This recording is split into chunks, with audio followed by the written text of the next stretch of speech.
With a growing job market and family-oriented atmosphere, Springfield's population has hit roughly 170,000 and is still rising. Springfield has a lot to offer, from a robust music and art scene to lively nightlife to college and minor league sports and outdoor recreation. There are over 100 city park locations in Springfield and roughly 70 miles of walking and bike trails. Bars, clubs, and restaurants line the streets of downtown, and annual festivals are a favorite of the community. But like any city, Springfield has its own set of problems. Nearly 26% of the population is living in poverty. Homelessness is seen across the streets of downtown and in the city's parks. Springfield's 2017 Community Focus Report stated that nearly 800 individuals in the area are homeless. Over 200 of those individuals are sleeping outside or living in cars, abandoned buildings, and camps. Trends in homelessness are continuing to increase across the area. However, services for the homeless are seeing improvements.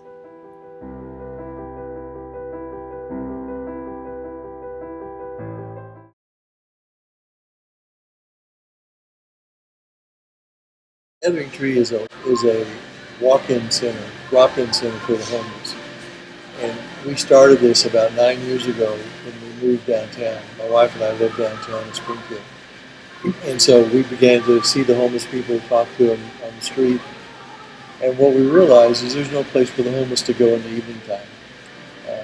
There's daytime centers they can go to. All of them know where they're going to sleep, usually even if it's under a bridge. But there's no place to go in the evening, so they roam the streets. And so we started with some of our friends one night a week opening a building to allow them to get off the street for about 3 hours in the evening time. And our goal was, number one, to give them a place to get off the street. Number two, we wanted to get to know them and build relationships and get an understanding of homelessness. So that's how we started. And that started 9 years ago. One night a week, it bloomed into 5 nights a week, and it's gone through various stages. We've settled into what we do now. It's an evening drop-in center from 5 to 8, and it's just a place they can hang out. Plenty of time to be able to talk to people, play games, drink coffee, surf the internet, just that type of stuff that they do. So that's what we've been doing for 9 years. Started in November 2010, and I'm not sure homelessness has really changed much. There are core people that we see that are chronically homeless, and some of them have been with us ever since the beginning, and then there's turnover. We see a lot, there's quite a few we no longer see. I'm not sure what happens to them, whether they go to different parts of town, they move out of town, and then we have influx of new people. But in our present setting, we are seeing about 100 every evening that we're open, and they're almost all of them are homeless. So I'm not sure it's changed a lot.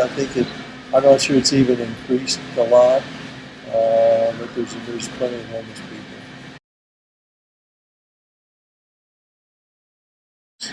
There's one definition: it's a catastrophic loss of family.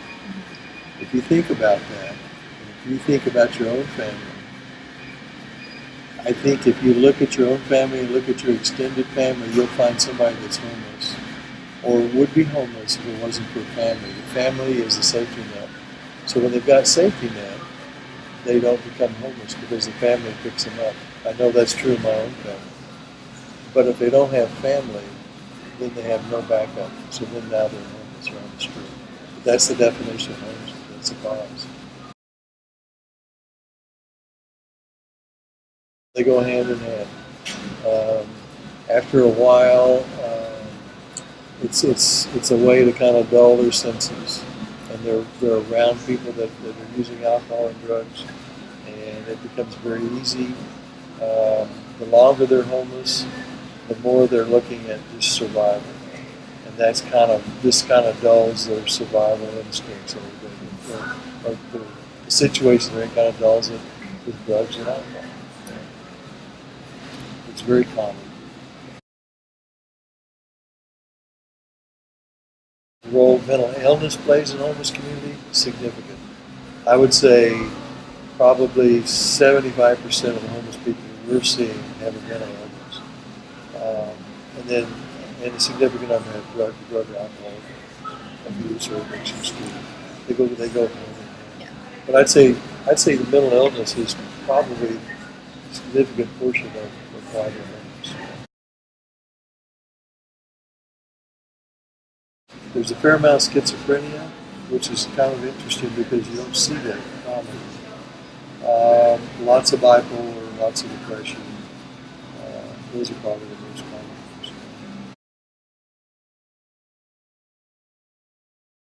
Is access. There are treatment. There is treatment, and particularly if they go into some type of rehab program, they can get that. The problem is there's no place to go when they get out. So they go right back into the same culture they were in, same people. Everything's the same, and they just go right back into the same old habits. There's no way to get them out of it. I mean, that's the problem. The other barrier is just getting to it, just for on a day-to-day basis, because they have to walk everywhere. A lot of them are carrying everything they own on their back.